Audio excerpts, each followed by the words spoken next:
Back again for part 2 of my interview with casting director Chadwick. Last week, you talked about the way you set up your office for actors to come in and read, and I experienced that about a month ago. I came in and read for a film for you, and I did find that experience to be very comfortable, very relaxing, actor-friendly. You had mentioned to me that you found me to be very natural in my work, but then added after, you really like characterization. What do you mean by that?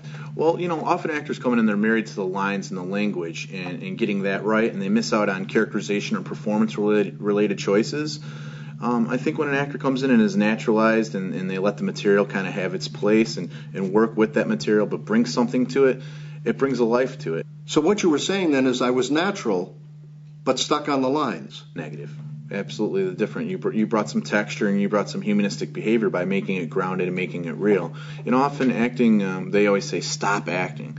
I hate that term because it doesn't really make sense to me, but often actors feel like they need to put on a performance, when they come in an audition. Right. They don't. They just need to make itself to fake. Yes, exactly. It becomes artificial, it becomes contrived, and we can see what's going on, and we have, 15 other actors coming in and reading for the part, and someone's going to come in and they're going to make it truthful and honest.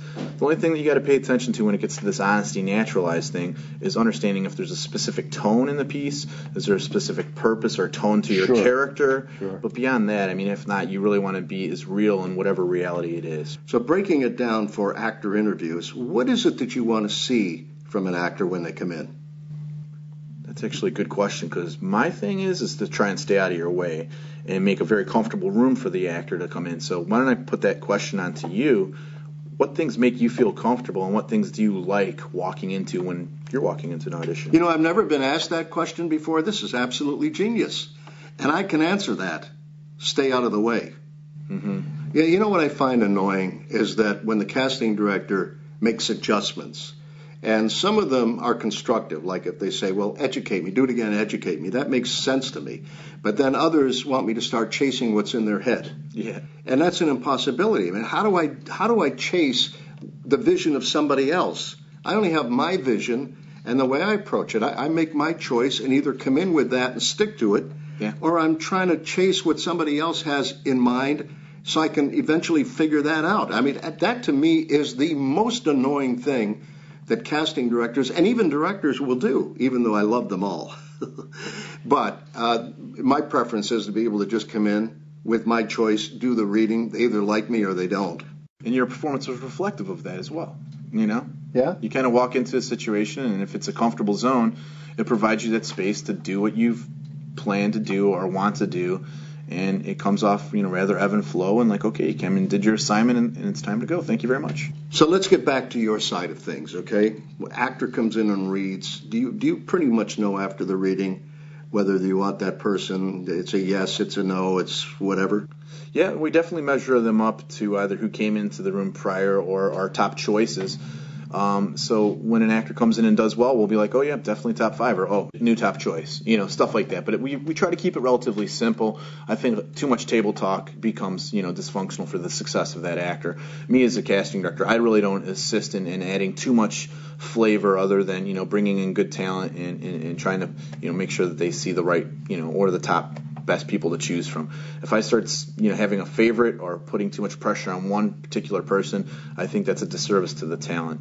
They've come in and they've earned a spot in our top 5 choices by doing good, and then to talk over their performance or to pump them up or push them, I think can kind of make a problem from time to time. Most of your recent history has been casting in feature films. Do you find that different than casting episodic television? Extremely different. Can you tell me about that? The difference between television, episodic series versus film is the efficiency. TV moves at a very efficient pace as far as the casting process, every part of it. You get your material quicker, you come in an audition quicker. It's only an 8-day shoot on a 1 hour, less if it's a half hour. And actually that reflects production as well, which is on a very fast pace. Exactly. Actually, on set, they're going to try to be efficient in all the shots and try to make sure they're casting actors. They're not going to, cause, delays in any way. No rehearsal. Yeah, it's be user friendly in the audition room so we can, have that same performance on set, and if you, good enough casting director, you're going to bring enough people in for them to have some choices. Would you say that a leading man or a hot ingenue can also play character?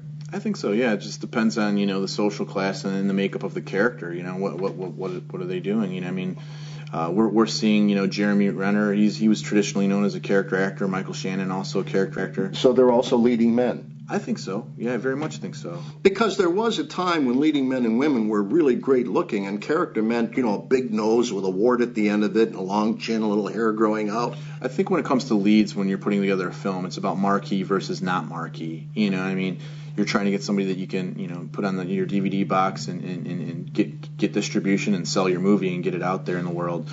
So often it does tend to lean towards more attractive people because those people have, bigger resumes for the most part and are more internationally recognized.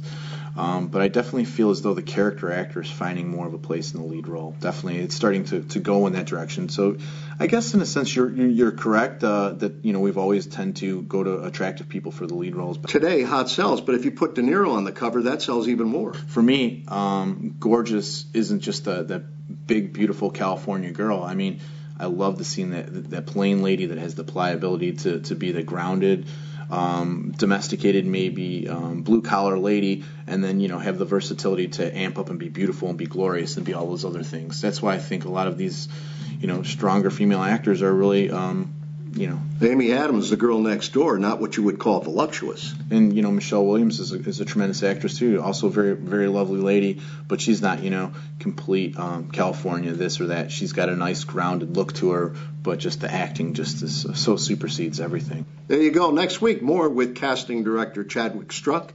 R.J. Adams here on the Coaching Corner. We'll look for you then. Bye.